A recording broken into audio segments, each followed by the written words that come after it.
So hello everybody and welcome to the Montgomery County Water Level Show. Jim Spigener here. I want to do a quick disclaimer again. I'm here as a private citizen.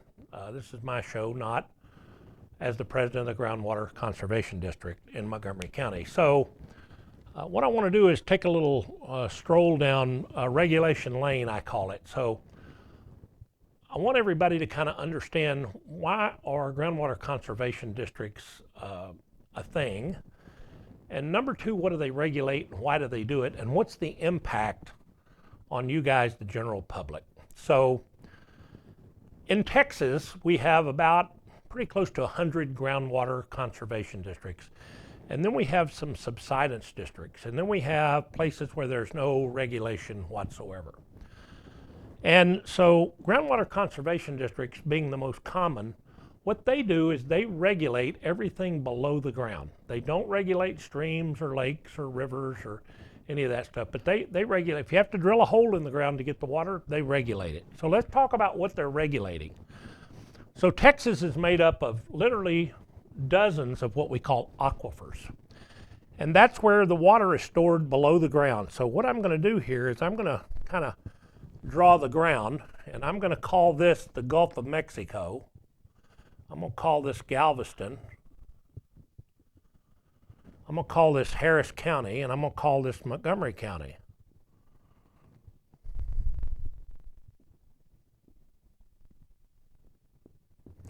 All right, so if you were out there somewhere looking across the ground, you'd see Montgomery County here, Harris County here. So we're going toward the Gulf of Mexico. So what we're regulating are the aquifers below the ground. This is called, if you collectively talk about the aquifers below the ground here, you're talking about something called a Gulf Coast aquifer. But it's really made up of 4 different aquifers. So first, on top, in a very shallow aquifer, is what we call the Chico aquifer. And so it's not very deep. It's very shallow in upper Montgomery County, where it actually comes up out of the ground. Closer to the Gulf you get, the thicker it gets.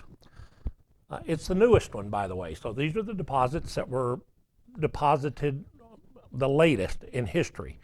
Below that is an aquifer called the Evangeline. It's a little bit thicker. And it also, notice how these get thicker. So these are called dipping aquifers. So they dip toward the Gulf of Mexico. These 2 aquifers furnish groundwater in Montgomery County, Harris County, and Galveston County. So they're very clean. They're not salty, they're not briny, they have really high quality water. But because they're relatively new when they were deposited, they tend to have a higher propensity to create subsidence. So as you remove the groundwater, the ground sort of sinks a little bit. And for those of you who remember 100 years ago, Brownwood, down here, Brownwood sank, I don't know, 10 feet or 12 feet until the bay actually encroached on the neighborhood, and it had to be abandoned because of the groundwater that the plants along the ship channel were taking out of the ground. And that was water out of the Chico and the Evangeline. And then below that, we have something kind of unique, and I'm going to make a distinction by drawing it a little bit different. We have something called the Burkeville overlay. Once again, a lot narrower up here in Montgomery County, or thinner. Thicker as it goes toward the coast, somewhere probably between a couple of 100 feet thick to 700 or 800 feet thick. This is a very dense clay layer, holds very little water compared to the others because it's just solid clay, and it actually stops water from traveling between these 2 aquifers and the next aquifer down, which is probably the more prolific aquifer for us in Montgomery County, and it's called the Jasper. Now, when you get down here to Harris County, especially when you get toward the southern parts of the county, Galveston County, this aquifer gets really salty. So it's briny, so it's not really very usable. But up in Montgomery County, northern Harris County, it's good, clean water. It's very thick. So this is a deep aquifer. And we get Montgomery County probably in the future will be relying much more heavily on the Jasper. So the water from the Jasper cannot traverse up to the Evangeline. We call this a confined aquifer. So it's got a lid on it. So think about if you got two jars, they're sitting on top of each other, both got water, and you turn them back and forth, the water goes back and forth. You put a lid on one of those jars, I don't care how many times you turn it up and down, that water won't go from that jar to that jar. So this is a confined aquifer. And then below that is the deepest aquifer, and it's called the Catahoula.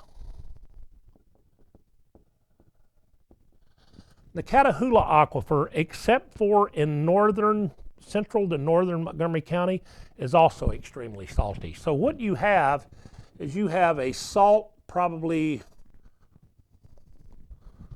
brine water issue like this. And, in a million years, the Catahoula will probably be clear down to here. The Jasper might be clear. So as the water traverses from the outcrop, where the water goes into the aquifer, toward the ocean, and as water comes out, then it pushes the salt. But we're talking, it's taken millions of years for this salt to have moved as far as it has. So that's what we're actually regulating. And in a lot of counties, they don't have 3 aquifers. They'll just have 1 or 2, or they have a different kind of aquifer. So our aquifers are made up of sand and clay and silt and that kind of stuff.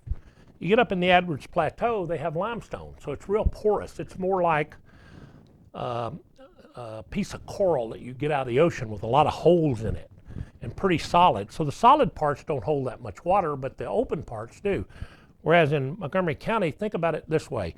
You get a flower pot, you fill it full of dirt, and then you start putting water in it and it gets saturated. That's what our aquifers are like. They're clay and dirt and sand and silt, and they're saturated with water. So that's what's actually being regulated in Montgomery County. So let's talk about now, how do we regulate and why? So in a lot of counties, the way they regulate is by acreage. So let's take this as a plot of land, and you can call this 1 acre, 5 acres, 10 acres, 100 acres. I don't care, I'm gonna call it 100. That's a 100-acre plot of land. If you own that plot of land, you can take 100 times whatever they decide. Let's assume that they're gonna allow 2 acre-feet per acre of water. An acre-foot's 350,000 gallons of water. So you would get, for every acre you had, you would be able to take 700,000 gallons of water out of the ground a year. That's the way they regulate. So this guy gets 7 million acres feet, or 700,000 acre feet, and this guy over here that's got 10 acres gets 7,000 acre feet, whatever. So they regulate simply by how much land you've got. And there's a lot of that, especially out in rural West Texas and Central Texas and places like that. They tend to regulate more by production allocation, by acreage. And then in Montgomery County, the way regulation is done is by demand. So this is a demand-based regulatory setup. And what that means is that there is a formula for how much water you need given what you're going to do with it.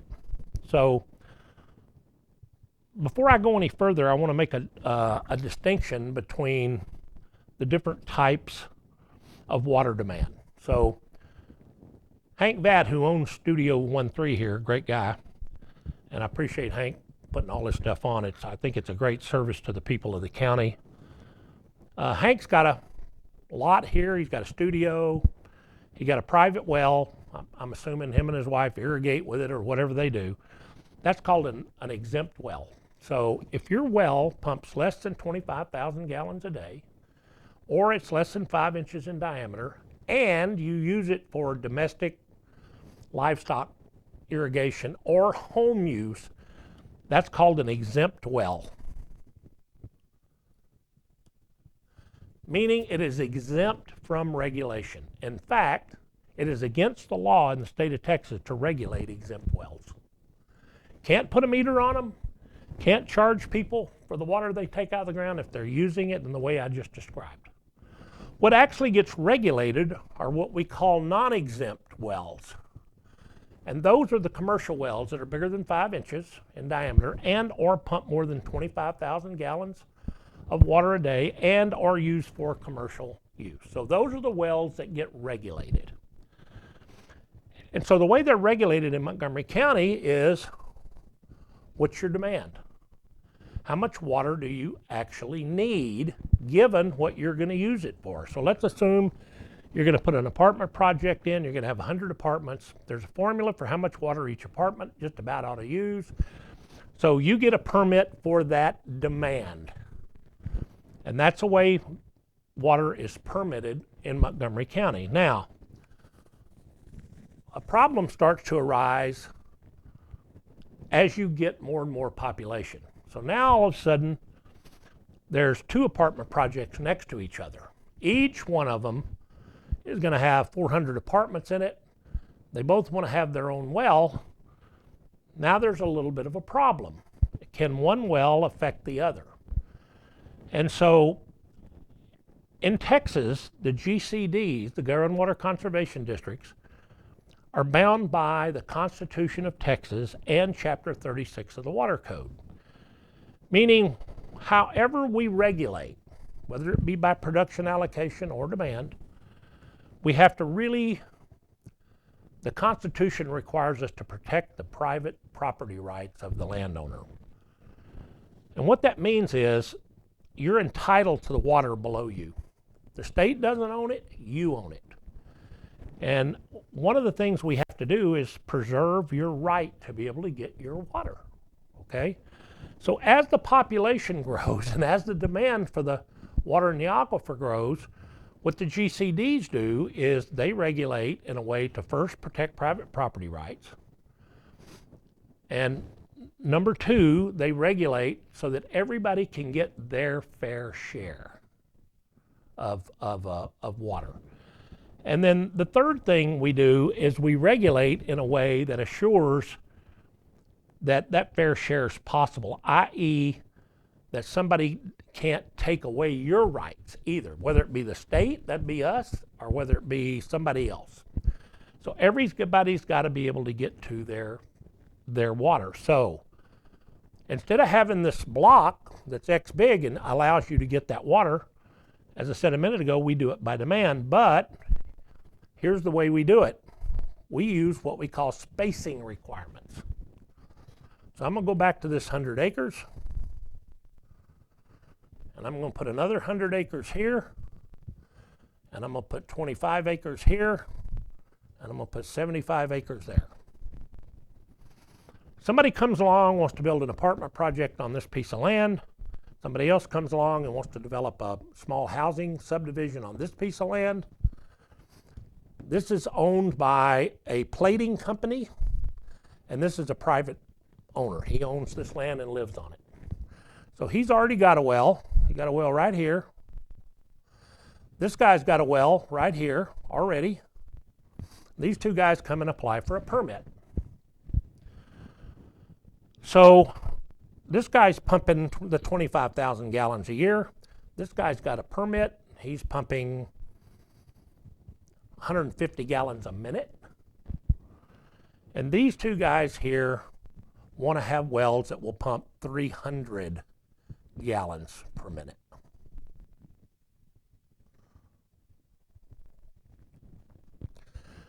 So what now becomes an issue is where do they put their well so that their 300 gallons a minute does not interfere with this guy or allow them not to get their fair share, and yet allow these people to get their fair share. So let's assume that this person who's going to build this 100-acre subdivision, the developer gives them this corner and says, that's where I want you to put your water plant. Your 2 water tanks, your purification, chlorination, whatever you're going to do to it in your well, I want it in that corner right there. This guy already has a well 70 feet off that property line. And you want a 300 gallon a minute well right here. That's okay, not a problem. What we ask you to do, what Montgomery County says is, get a hydrogeologic report from a certified geologist to make sure that this well is not going to adversely impact this well. So let's assume this guy goes and gets his hydrogeologic report, and that report says that he wants to drill his well at 350 feet, and he wants 300 gallons a minute. This guy's well is at 300 feet, and if this guy pumps 300 gallons a minute, this guy's well is highly likely to not be able to create suction at 300 feet. And the reason for that is, and I'm going to go up here real quick, and I'm going to draw these aquifers again, not in scale. As you drop your well in and you start sucking water out of one of these aquifers, you create what we call a cone of depression. So the water can only move through the ground so fast. It can only move so fast. So only so much can go in that well bore in any given 1 foot of distance. So what they do is they screen these wells in a way that gives them a lot of space for that water to go into the well bore, so that whatever amount they're requiring to pump out of the ground, you've got enough water going in to keep the pump pumping water. So let's assume that this separation here, this 90 foot or whatever separation, if you looked at it in scale, that means that this well is going to be right here, inside of the cone of depression. That's a problem.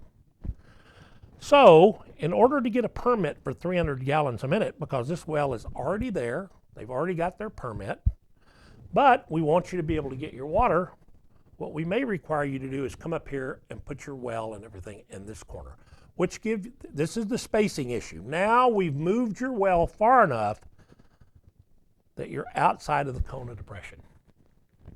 This guy's outside of it. Your cone of depression is not going to impact that.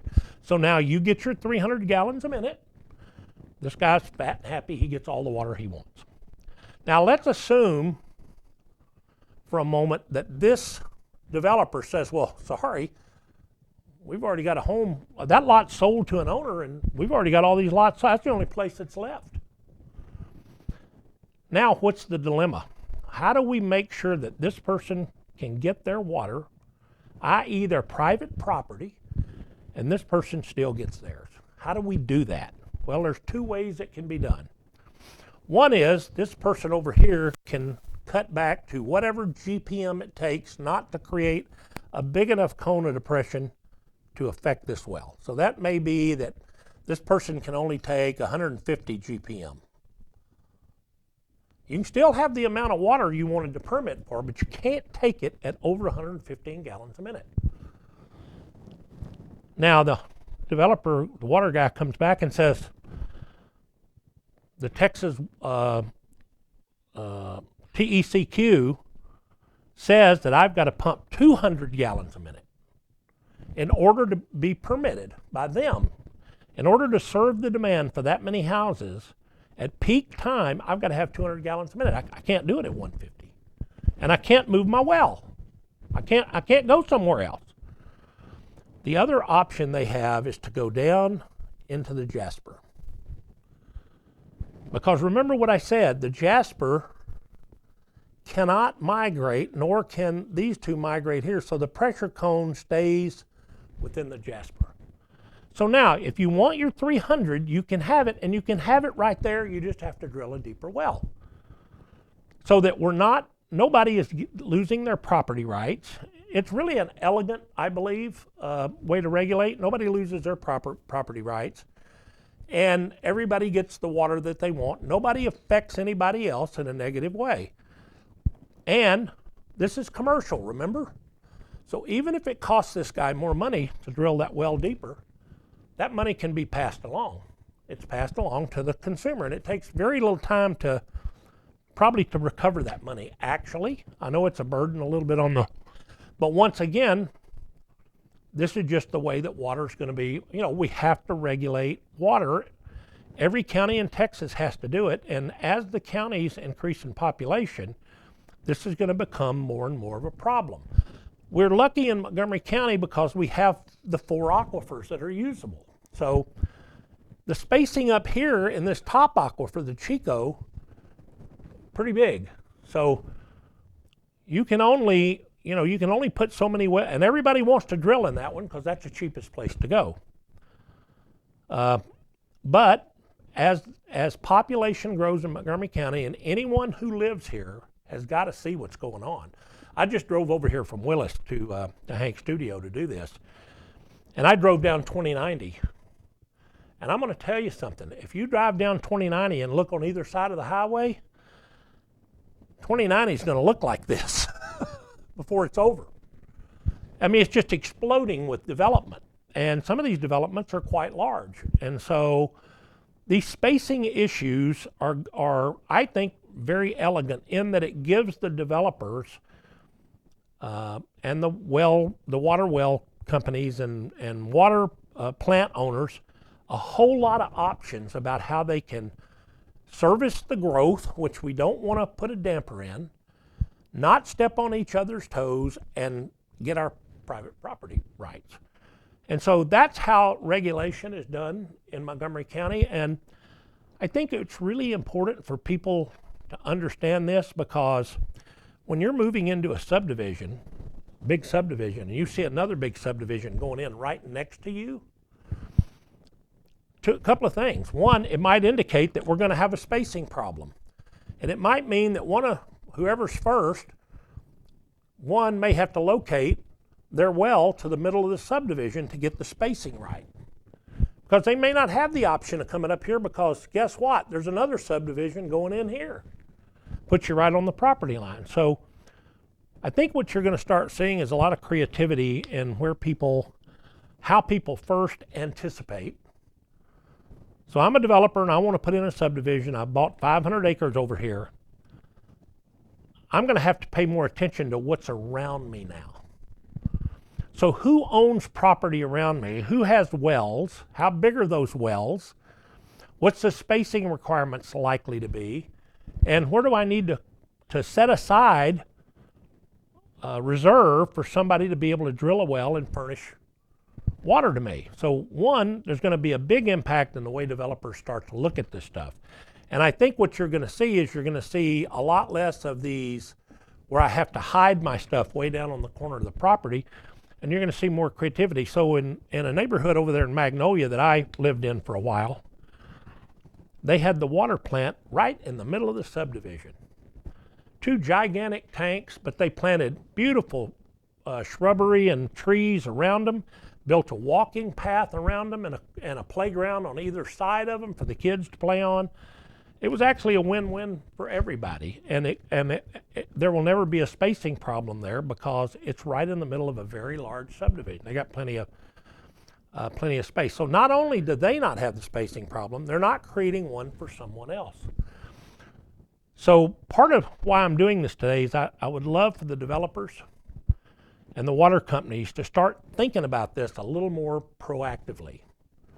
So how if I'm going to develop something, or I'm going to be wanting to put a water system in, I don't need to wait until I've bought the land and decided that I'm going to put in this subdivision before I start thinking about where I'm going to locate my water.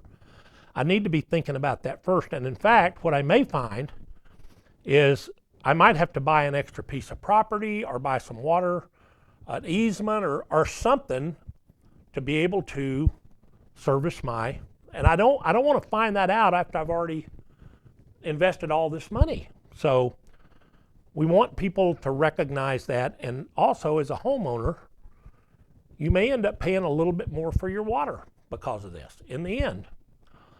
But the alternative right now is not good in Montgomery County. So in Montgomery County, we are, for the most part, going forward right now, given where we sit right now, given the situation with the GRPs and the SJRA and their limited infrastructure to send water outside of Lake Conroe, surface water, we're dependent on groundwater, basically 100% going forward. Now, that scares some people. So some people go, oh, wait a minute. And I said, well, you know, it does put us in a little bit of maybe a little bit of a tenuous situation. I'm not against, and I believe at some point we're going to need conjunctive use. But right now, the reality is we are 100% dependent on groundwater. So somebody asked me the other day, well, if that's the case, are we going to run out of groundwater? Because I heard several years ago we were running out of groundwater. And the answer to that is no. we're not going to run out of groundwater. And let me tell you why. Because the Texas Water Development Board and the USGS did what they call a TERS report back a few years ago. And they said, just in Montgomery County, so I'm going to draw the ground again. Here's Montgomery County, Harris County, Galveston County, and the Gulf of Mexico. Just in Montgomery County, there's 183 million acre feet of water underneath us in those 4 aquifers. So then the next question was, well, how much of that's recoverable? So could you suck all 183 million out of the ground? Well, no, it's not recoverable. There's some of it that you'll never get to, just like oil and gas. You'll never get all the oil out of the ground. Now they frack and they found out how to get a lot more of it, but there's still a lot of oil left in the ground no matter what mechanism they use. Same thing's going to occur with water. So what the Texas Water Development Board and the USGS came up with is there's somewhere between 25 and 75% of this is recoverable. They won't get any narrower than that, but they say those are the bookends. You could get as much as 75%. You could get as small as 25%. So here's why I say we're not going to run out of groundwater. 25% of this, and I'm not going to be real precise here, is 45 million acre feet of water. So let's take the least conservative amount. That means we could recover 45 million. Right now in Montgomery County, we're pumping 80,000 acre feet a year. 80,000 acre feet. So how long at 80,000 acre feet, providing there was no water coming in to the aquifer, and we know there is, so Harris County's water, as we pump water out of ours, their water comes in. Grimes County, as we pump water out of our aquifer, it flows in. Rainfall, rivers, lakes, they're all trying to fill the aquifer back up. So as we pump the water out of the aquifer, there's water coming into it. Now the question becomes how much? And I've not been able to find anyone anywhere, and I've spent a tremendous amount of time reading about this, that can tell me how much water is actually coming. I've heard estimates from 64,000 acre feet a year to 380,000 acre feet a year. So let's just for the sake of argument, let's take the 80,000. Very conservative. Let's just say there's 80,000 coming in, we're pumping out 80,000. In 100 years, how much water's left in the aquifer? All of it. But let's assume for a minute that we don't stay at 80,000. We know the population's growing. Let's assume by the year 2045 or 2040, we're at 150,000 acre feet. So that's a 70,000 acre foot. If we're only getting 80,000 in, we're pumping 150,000 out. How much water's left in the aquifer, for example, at the end of 100 years? We have not depleted this by 1%. So we're not running out of water. Anybody that tells you, oh, we're running out of water in Montgomery County really doesn't know what they're talking about. Here's the problem that people see, and this is the miscommunication that's being made. As we pump water out of these aquifers, and I'm gonna say here's a cone of depression. So let's assume, and I'm going to take this off. Let's assume this is the woodlands. There are 38 wells in the woodlands pumping. Pretty compact area, 38 wells, creating a fairly large cone of depression. So what a cone of depression does is, if your wells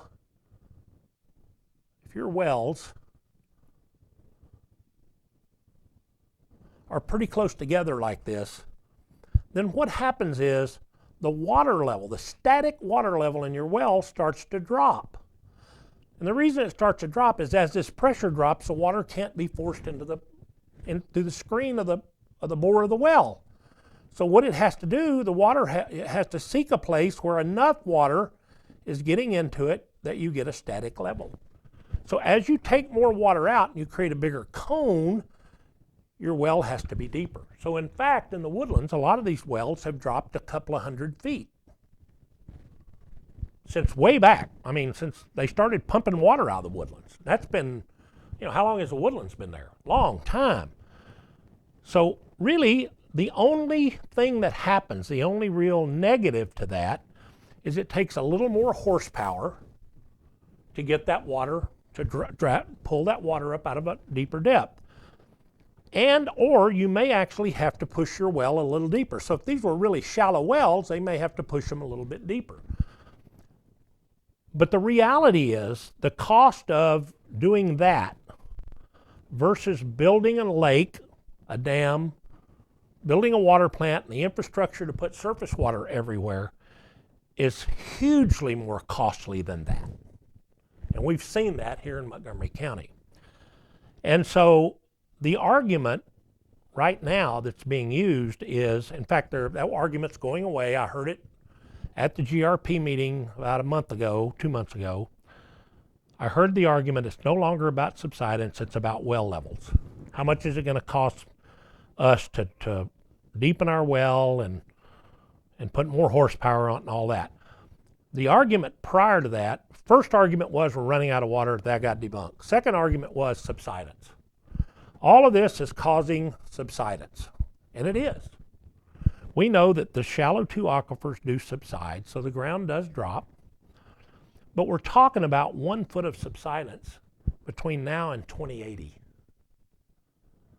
And in fact, at the level we're at in Montgomery County as far as elevation, Montgomery County in the lowest part of the county probably is close to 100 feet above sea level. So subsidence really isn't a flooding issue, nor is it really a property damage issue, because subsidence doesn't subside under Hank's building and not under his house next door. That's not the way subsidence works. It drops across very large level areas of ground, and the problem with subsidence isn't the flooding. Subsidence is, and nobody can prove this to me either, I haven't seen the studies. How much damage does subsidence do to structures like roads, bridges, and that kind of stuff? And does it cause the faults, which do cause damage, does it cause them to move? Does it have an impact on that? And I believe the faults are where the impact is, but we don't know how much impact subsidence has on them. So the reality is we have the capacity to take a lot more groundwater. I don't know where the economics come to play in how deep can we go and how much horsepower and all that's going to take to get the water out of the ground. I don't know where that is. I can tell you it's not at 80,000 acre feet, and I can tell you it's not at 100,000 acre feet. I don't know where it's going to be. So I'm convinced that we ought to do what we need to do to preserve that water plant, and Montgomery County ought to own it, and the citizens ought to be willing to pay for it, but it can't be paid for the way it's being paid for. But right now, I would say over the next 10 to 15 years, at least, at a minimum, I really don't know the number, we are going to be dependent on groundwater in Montgomery County, and it behooves Montgomery County to pay attention to the way groundwater is regulated and to understand this notion that we're, one, not running out of water, and number two, it's cheaper to use groundwater than it is surface water, no matter how deep almost we have to go for it. And number three, let's not get terrified in Montgomery County about subsidence and its impact on flooding. If you look on the SJRA's website, and they may have already removed this because I've talked about it so much, they talk about the top 5 regions for flooding, and subsidence isn't even mentioned. And Houston, the Houston area, there was a big flood study done on the Houston metropolitan area, and it was talking about having to have $50 billion to fix the flooding problems. and to take care of flooding in the Houston metropolitan area, which goes way up here. And in that report, the only place subsidence was mentioned was in the title where they acknowledged the Harris-Galveston Subsidence District as a participant. They didn't even talk about its subsidence, not even on the radar screen. So if you're worried about flooding, quit worrying about having to get off of groundwater and build all this infrastructure and spend an extra $300 to $400 a month for your water, and get after your county commissioners, your city council members, whoever, and let's get a flood control program going.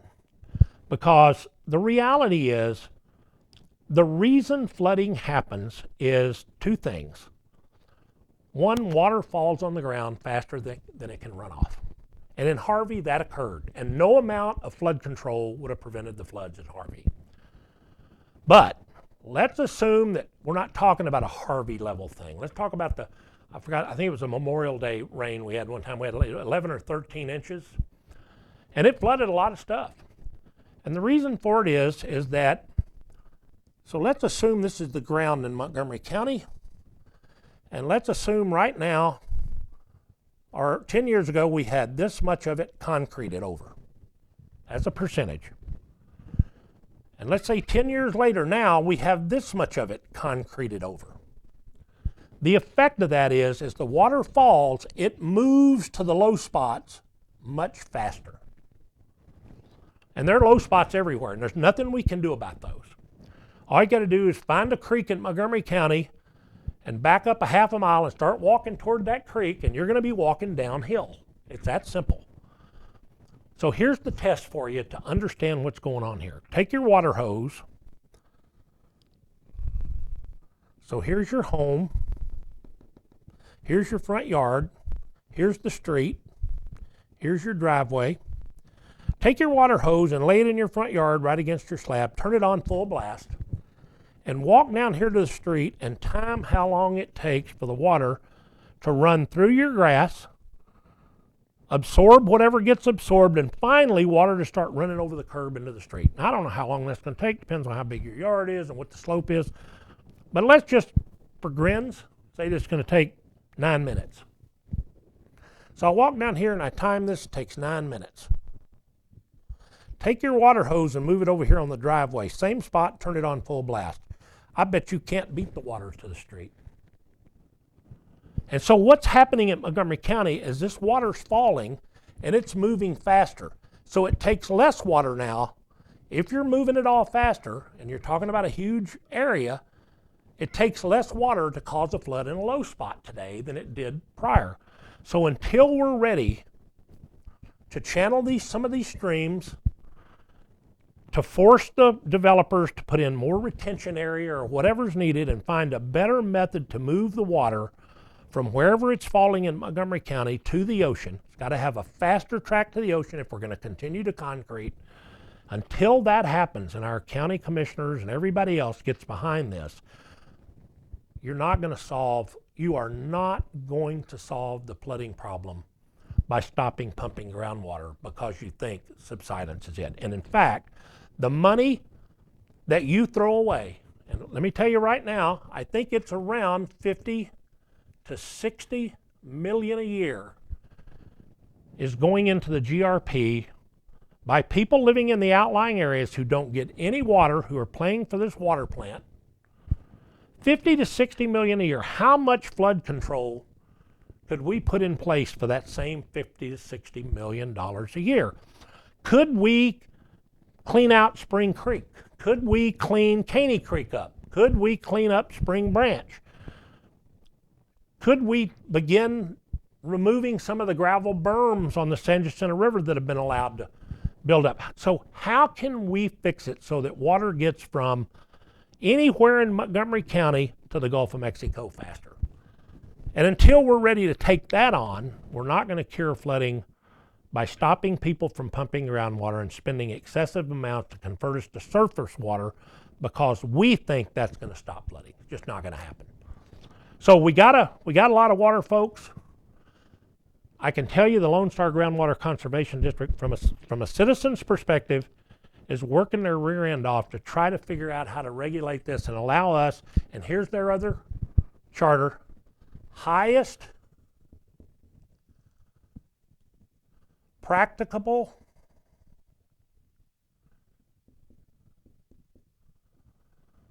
amount of water, groundwater. The highest practical amount that we can use.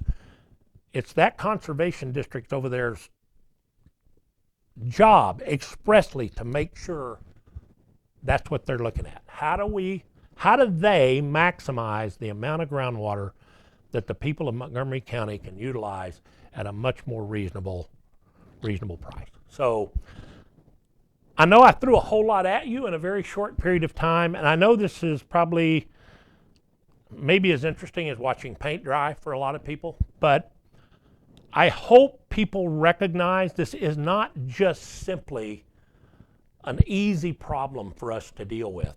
And, you know, I want to give a lot of recognition to a lot of people in Montgomery County who are taking an interest in this and trying to figure out how do we actually make all this work, because Montgomery County is not going to get smaller. This is one of the fastest growing counties in the U.S. And I will tell you something, if we don't have water, we will not grow. So if you want to stop growth, find a way to stop us from getting more water. That'll stop it quicker than anything.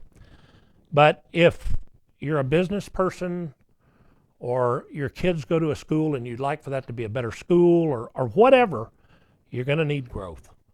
Growth is how we build infrastructure and we build the things that really make our life good. I don't know how many of y'all have been over to the east part of the county to, I forgot the name of the growth area, but it's something ranch.